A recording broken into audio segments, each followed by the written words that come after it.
the way that you are pruning us in our lives. Thank you for how you will help us to abide in you always.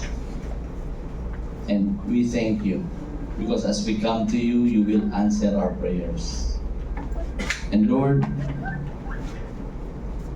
tulungan mo rin po kami na talaga mananatili sa pag-ibig mo. At mapapatunayan namin ito sa pagitan ng pagsunod namin sa iyo kahit mahirap. Tulungan mo rin po kami na mahalin ang isa't isa kahit hindi sila kaibig-ibig. At help us also to cultivate a growing friendship with your Son, Jesus Christ. For us not to be lax about our responsibility of communicating with you through prayer and allowing you to minister to us through your word. And Father, we thank you because it is you who have sent us to this world for us to multiply, to glorify you. Thank you in Jesus' name. Amen.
Saving grace, you will reign forever.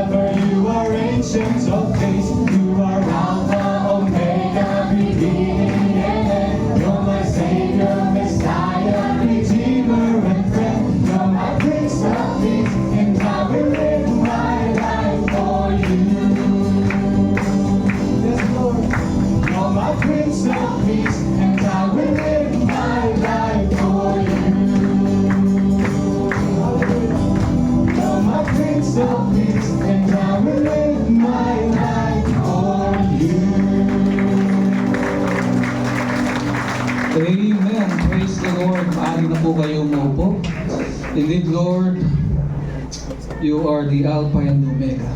Purihin po ang ating Panginoon. Thank you so much, Kuya JB, and to our music team for leading us that response song. Nawa po may pamuhay po natin ang mga lirika ng mga awitin na iyon. Praise the Lord indeed.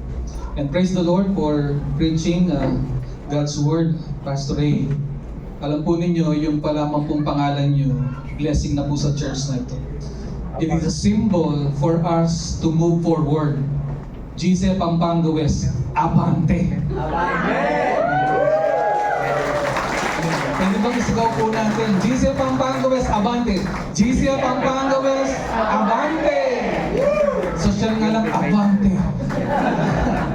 Praise the Lord. Indeed, we need to move forward as we multiply to glorify our Lord. And right now, we will express our faith and trust to the Lord, our expression of love by giving to Him our offerings. So tayo po ngayon ay magbibigay